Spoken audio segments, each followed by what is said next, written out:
Assalamualaikum warahmatullahi wabarakatuh. Bertemu lagi dengan channel Generasi 46 yang tentunya akan selalu memberikan video menarik dan bermanfaat buat pemirsa sekalian. Saat ini banyak di antara kita yang sering menggunakan aplikasi yang satu ini, yaitu Microsoft Excel. Namun masih banyak di antara kita yang hanya sekedar menggunakan rumus-rumus dasar pada Microsoft Excel ini, padahal banyak sekali fungsi-fungsi atau rumus-rumus yang ada dalam Microsoft Excel ini yang bisa membantu dalam pekerjaan kita, khususnya dalam hal analisis data maupun proses tabulasi data.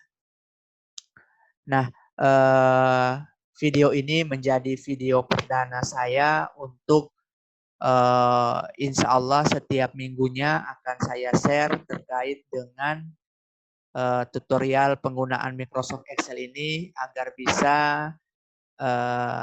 membantu pemirsa sekalian yang tentunya belum memahami Excel dengan baik.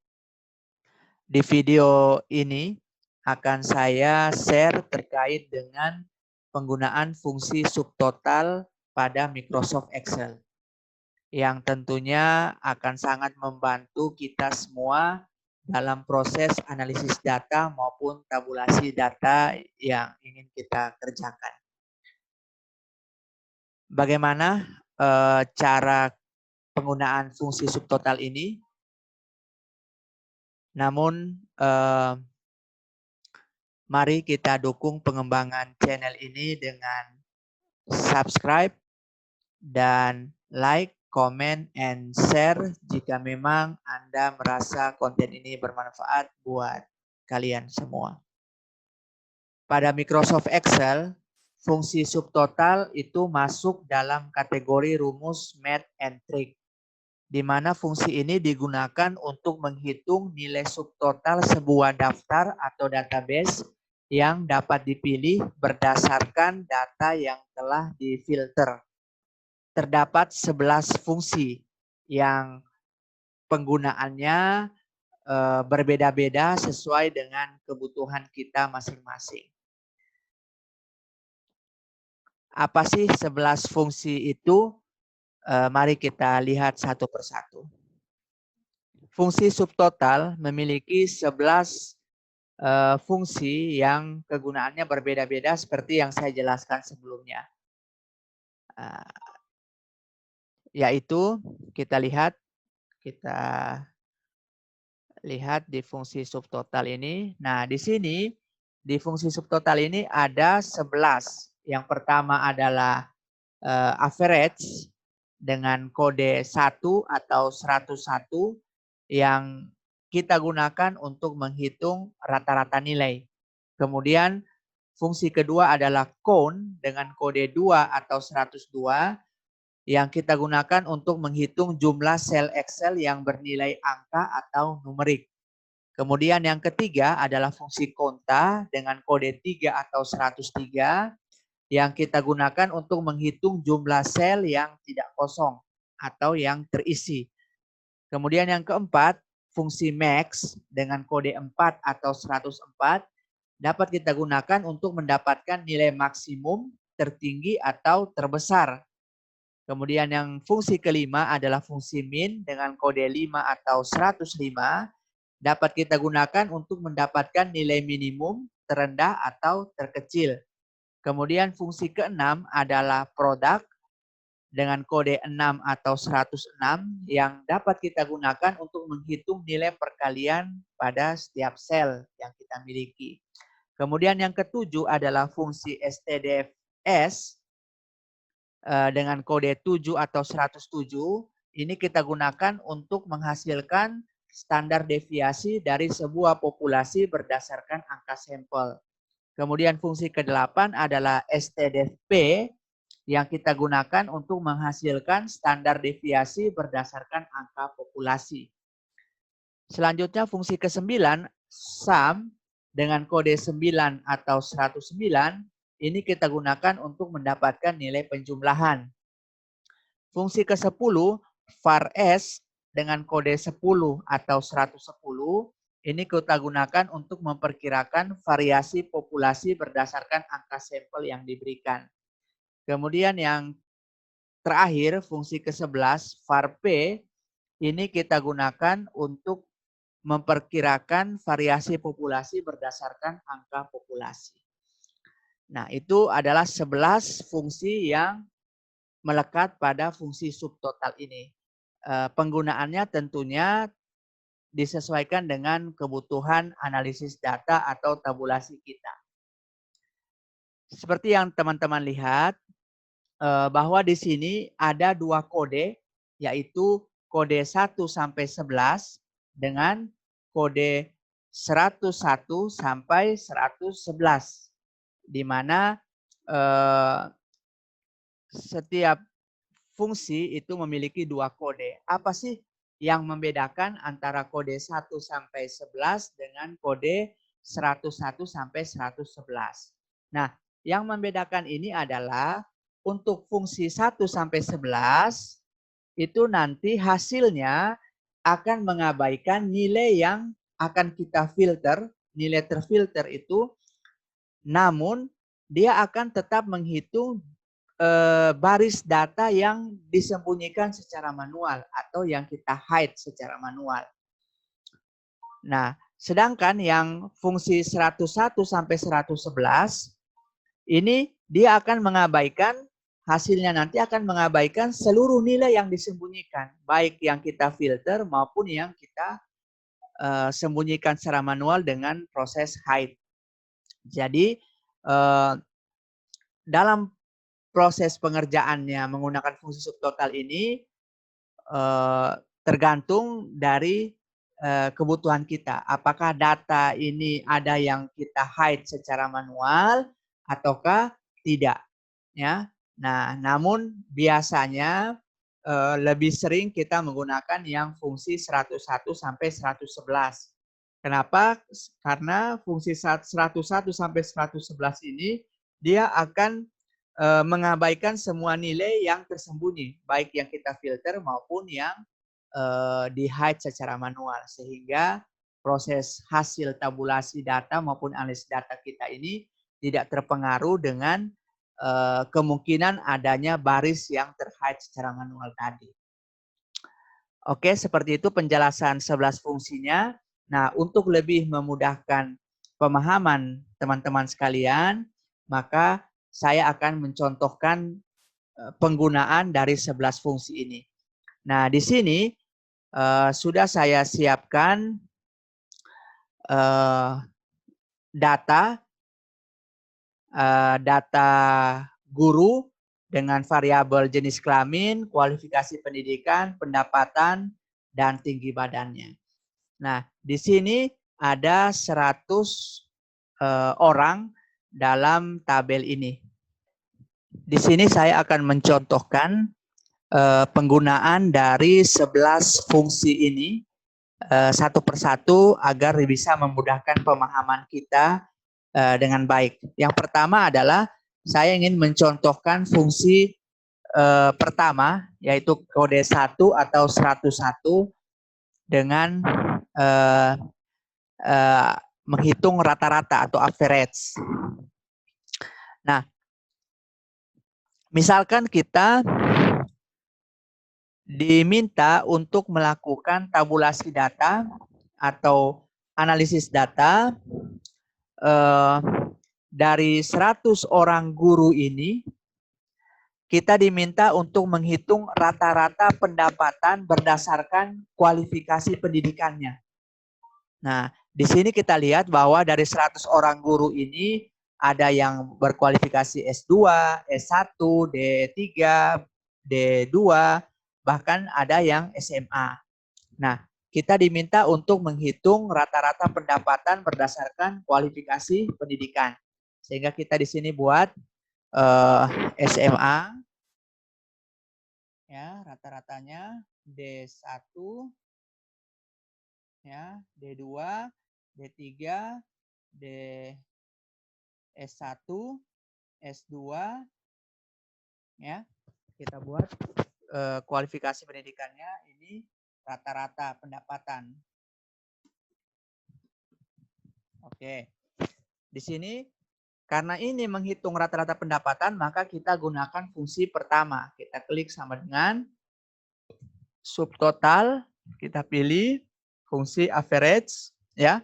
Kita pilih 1 bisa, 101 juga bisa. Namun saya lebih cenderung menyarankan yang 101 sampai 111 supaya hasilnya itu bisa mengecualikan semua data-data yang tersembunyi. Ya, karena ditakutkan ada data baris yang terkait secara manual. Kita pilih 101, kita koma, bisa atau titik koma, tergantung dari settingan laptop masing-masing. Kalau koma tidak bisa, maka titik koma. Dan sebaliknya. Setelah itu kita blok seluruh data, karena di sini variabelnya adalah pendapatan yang ingin kita lihat rata-ratanya, maka kita blok seluruh data pendapatan dari orang pertama sampai orang terakhir.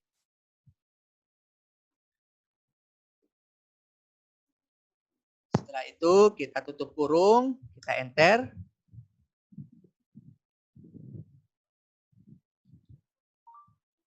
Oh, ini kelebihan 0. Ya. Di sini rata-rata dari 100 orang ini pendapatannya adalah 3.160.000. Namun bukan itu yang kita cari. Kita diminta untuk menghitung rata-rata pendapatan berdasarkan kualifikasi pendidikan guru itu, yaitu SMA, D1, D2, D3, S1, dan S2. Cara menghitungnya adalah tadi, kita sudah menggunakan fungsi 1, average, tinggal kuncinya adalah kita melakukan filter data. Filter, kita pilih berdasarkan kualifikasi. Di sini kita pilih yang pertama D2 dulu. Oke. Nah, 3.500.000 satu orang. Jumlahnya satu orang. Kita rata-ratanya adalah 3.500.000. Kemudian D4. Nah, D4 ini dengan S1 sama, kita pilih ya, karena kedudukannya sama.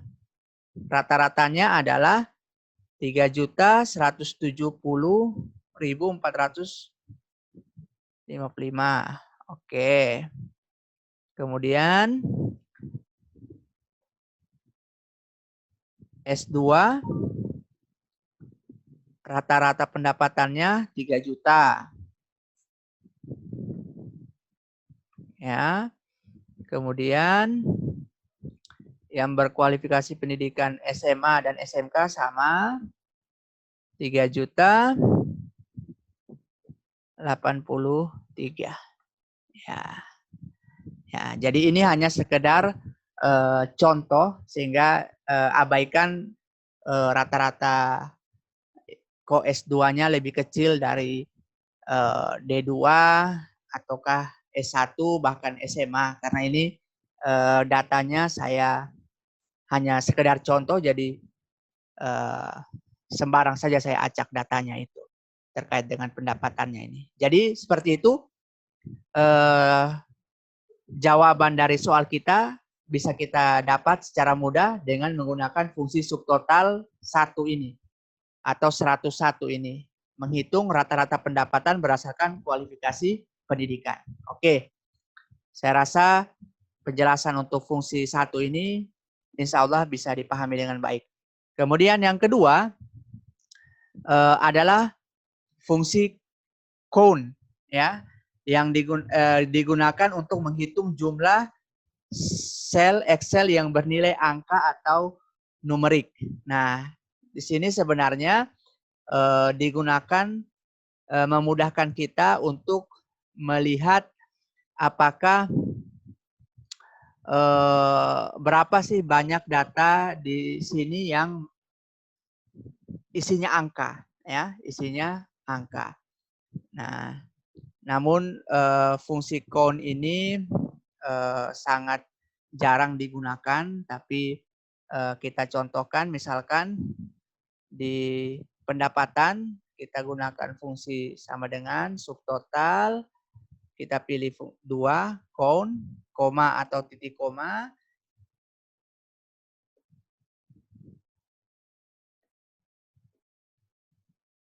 Kita blok lagi semua datanya. Nah, di sini 100 orang ya, 100 data, 100 orang yang bernilai angka numerik. Kalau kita copy paste di kolom sebelumnya, dia tentunya hasilnya 0. Kenapa hasilnya 0? Karena di kolom sebelumnya ini tidak ada yang merupakan angka ya, sehingga nilainya 0. Tapi kalau misalkan kita di sini ganti 1, nah maka nanti akan muncul nilai 1 karena 1 itu bernilai angka. Seperti itu ya. Nah, itu yang fungsi kedua ya. Kemudian yang fungsi ketiga adalah konta. Nah, digunakan untuk menghitung jumlah sel yang tidak kosong. Nah, jumlah sel yang tidak kosong. Nah, di sini fungsi ketiga ini sebenarnya sangat sering kita gunakan, sangat memudahkan kita untuk menghitung berapa sih jumlah data pada setiap variabel dalam melakukan tabulasi data. Contoh, misalkan di sini dari 100 orang ini kita diminta untuk menghitung berapa sih jumlah guru ya berdasarkan kualifikasi pendidikan dan berdasarkan jenis kelaminnya. Seperti itu. Ya.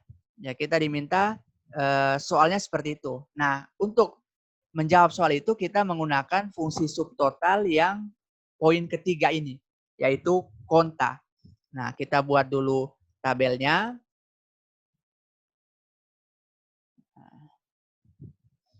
Ini yang laki-laki, perempuan, kemudian SMA,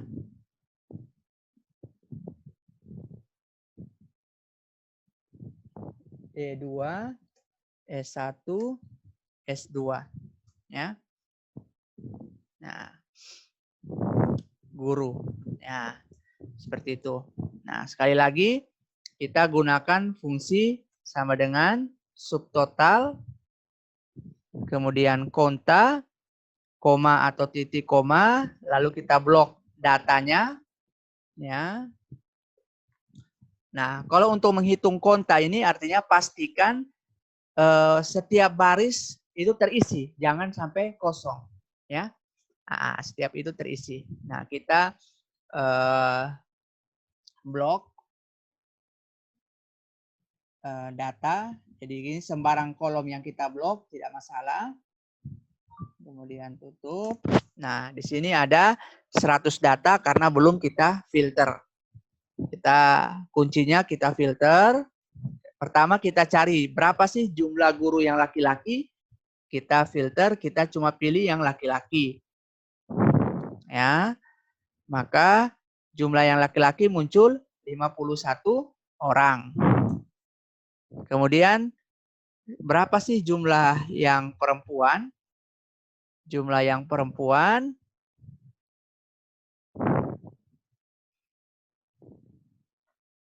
ada 49 sehingga totalnya 100. Kemudian berapa sih yang SMA? Ya. Misalkan yang SMA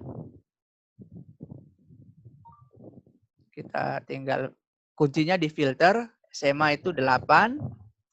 Ya. Kemudian yang D2 berapa? D2 ada 1.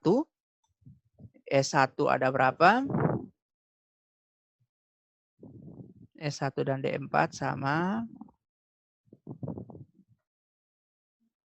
Ada 88. Dan yang S2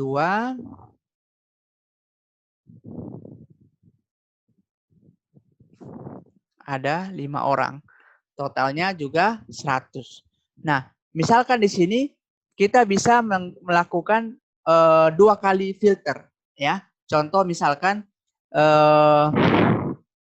kita diminta untuk yang S1 ini 88 orang ini berapa yang laki-laki, berapa guru yang laki-laki pendidikan S1, berapa guru yang perempuan pendidikan S1.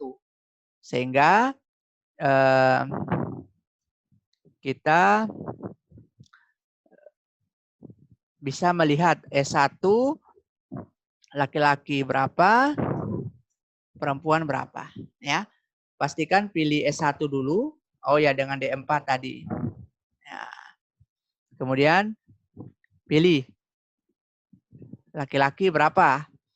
Laki-laki 39. Nah, kemudian yang perempuan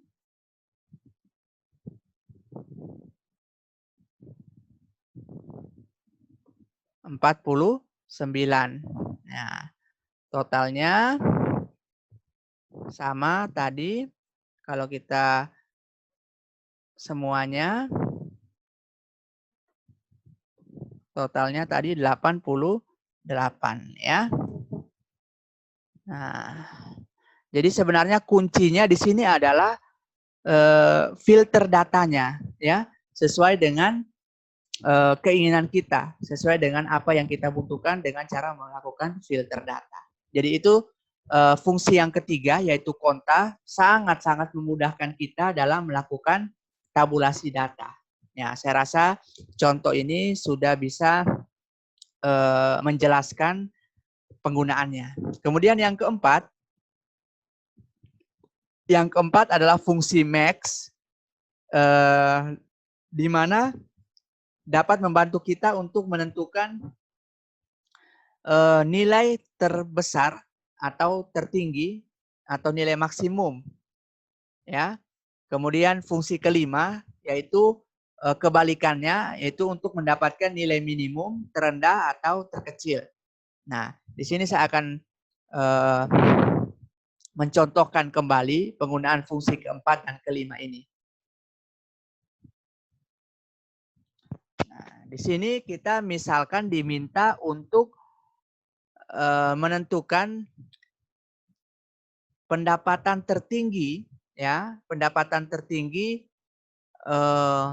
dari guru yang berkualifikasi pendidikan S1, ya, ataukah misalkan kita dimintalah untuk menentukan pendidikan maksimum, penghasilan maksimum terbesar dengan terendah berdasarkan kualifikasi pendidikan, ya, seperti itu. Contoh misalkan tadi kita lah misalkan S1 dengan SMA misalkan, ya. Kita contoh saja, ini pendapatan maksimum dan minimum, ya. Ini pendapatan. Nah, sekali lagi tadi kuncinya adalah kita filter data tadi. Nah, di sini kita pakai untuk menentukan nilai maksimum, kita pakai subtotal max, ya. Keempat ini, ya, bisa 4, bisa 104, ya. Nah, kemudian koma atau titik koma, kemudian kita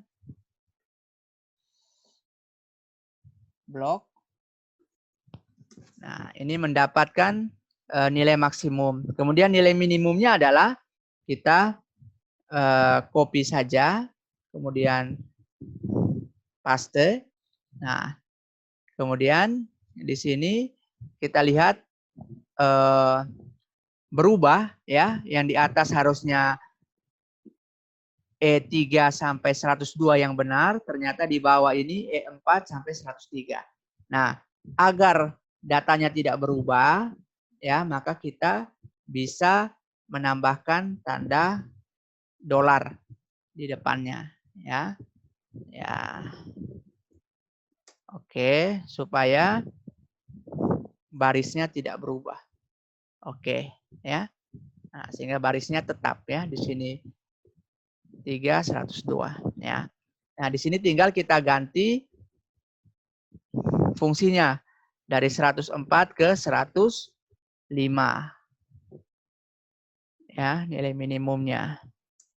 Nah, 3 juta. Nah, seperti itu. Ya. Jadi ini max.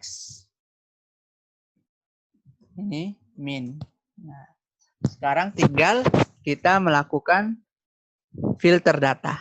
Nah, tadi soalnya adalah berapa sih pendapatan tertinggi dan terendah dari guru yang S1 dan yang SMA. Nah, tentunya kita difilter ini. Ya, kita filter, pastikan kita klik yang blanks ya supaya muncul max dan minnya. Ya, kemudian kita pilih datanya yang kita mau adalah yang S1. Nah, yang S1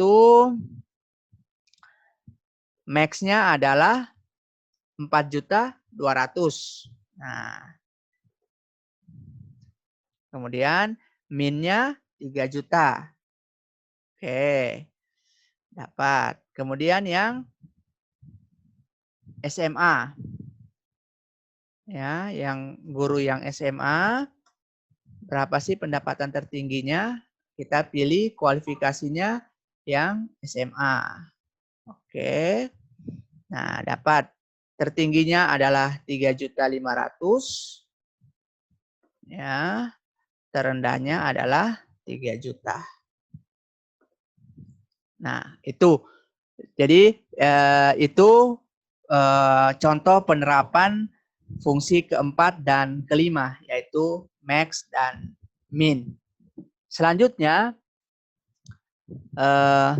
kita beralih ke fungsi yang keenam, yaitu produk. Nah, fungsi keenam ini digunakan untuk menghitung nilai perkalian, ya, nilai perkalian dari sel yang ada. Nah, karena data di sini ada 100 cukup besar, maka saya mencontohkan data yang sedikit, ya. Contoh misalkan di sini 2, 2, 3, 4. Nah, ini sekedar ilustrasi terhadap ini misalkan laki-laki, perempuan, laki-laki, laki-laki, perempuan, laki-laki. Ya, contoh saja ya.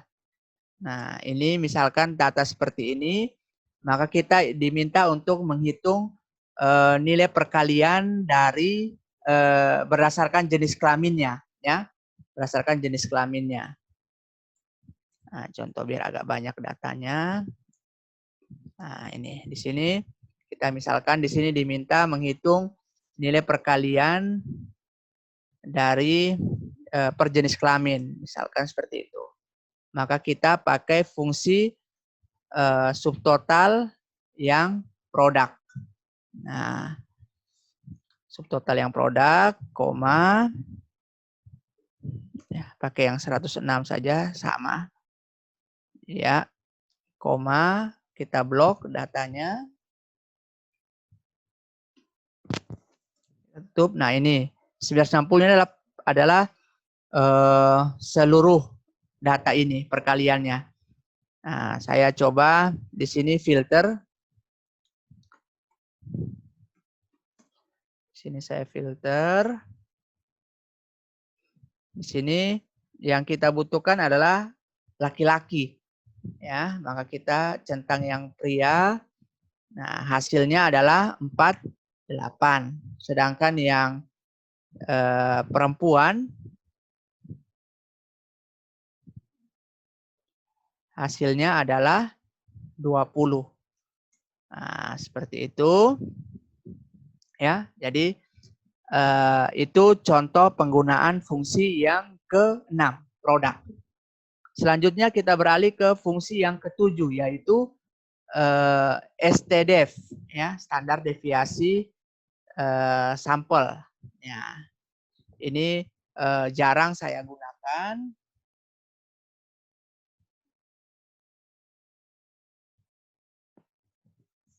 Ya, jarang saya gunakan, tapi contohnya adalah kita buat saja contohnya, misalkan subtotal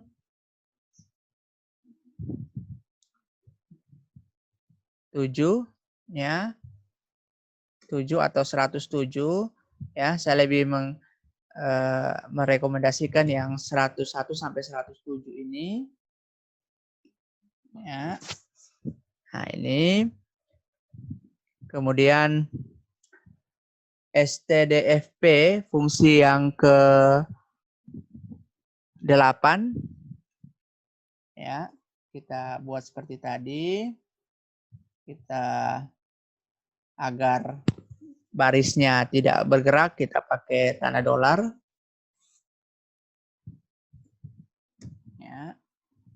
Tinggal kita ganti fungsinya 107 ke 108.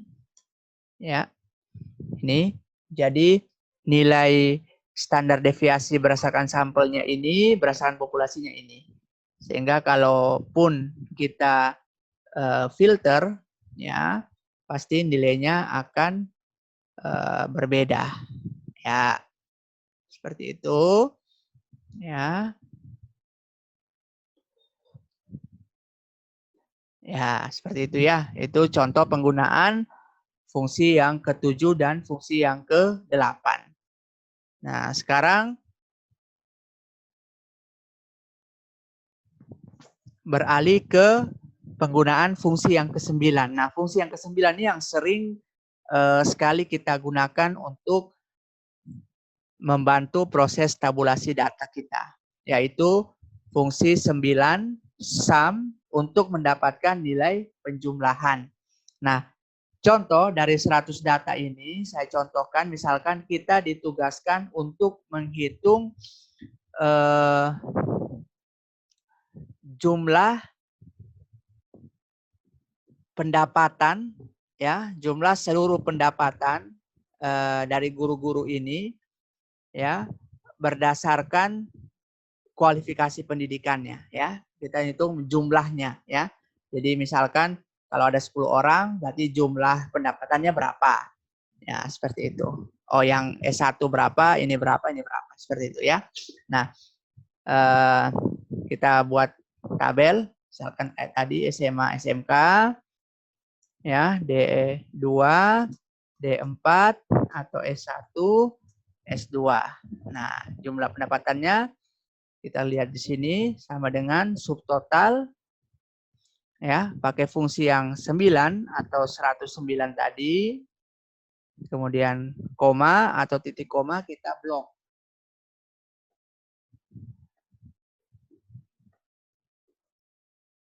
Kita blok, ya. Oh, ini kelebihan nolnya ini. Harusnya 102. Ya. Jadi total seluruh pendapatan dari 100 orang ini adalah 316 juta. Ya, total dari 100 orang ini. Nah, di sini misalkan kita di sini adalah kebutuhan pembayaran gaji guru dari 100 orang ini, yaitu dalam 1 bulan ini 316 juta. Namun kita tadi diminta berapa sih jumlah pendapatan per berdasarkan kualifikasi pendidikan, ya. Nah, di sini saya sudah buat SMA, SMK, D2, D4, S1, S2. Nah, sekali lagi fungsinya adalah fungsi yang 109 atau fungsi 9, yaitu fungsi sum untuk menjumlahkan.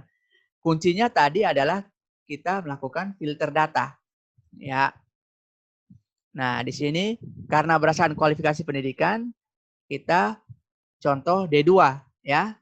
D2, maka jumlah hanya 3.500.000. Oke. Kemudian untuk yang D4 dan S1, ya, kita centang, dia itu 279 juta. Kemudian kita pilih yang S2 15 juta.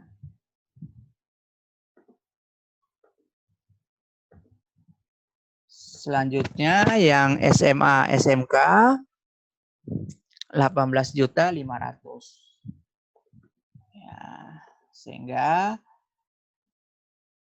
total semuanya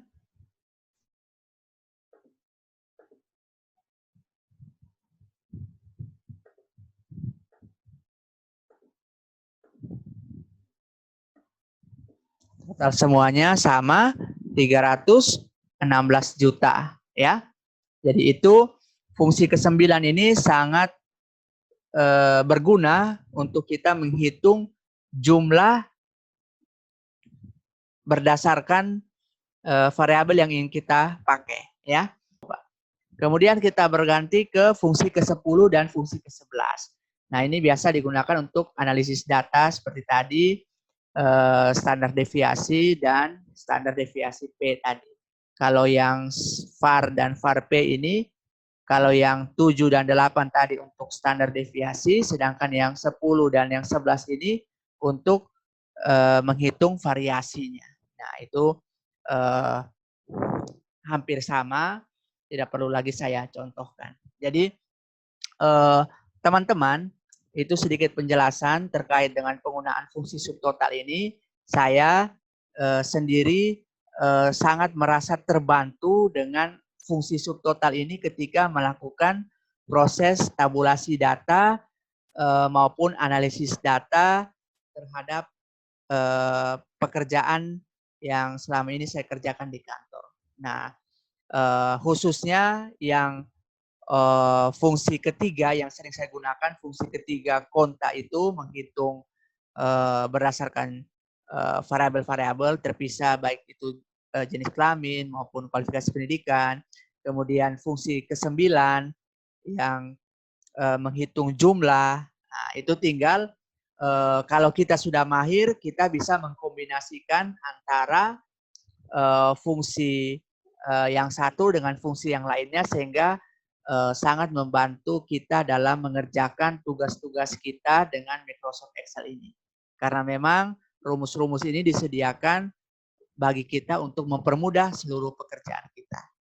Itu saja mungkin sedikit penjelasan dari saya. Semoga ini bisa membantu teman-teman sekalian dalam memahami penggunaan rumus di Microsoft Excel untuk membantu pekerjaan teman-teman sekalian. Semoga apa yang saya share ini bisa bermanfaat buat kalian semua. Jika kalian ingin belajar Excel lagi, insya Allah setiap minggunya akan rutin saya buatkan video berbagi ilmu yang selama ini saya pakai kepada pemirsa sekalian agar kita bisa sama-sama menguasai dan membantu pekerjaan kita masing-masing. Seperti itu, sekali lagi, jika memang konten ini bermanfaat, silakan like, comment, and share kepada teman-teman sekalian. Billahi taufiq wal hidayah. Wassalamualaikum warahmatullahi wabarakatuh.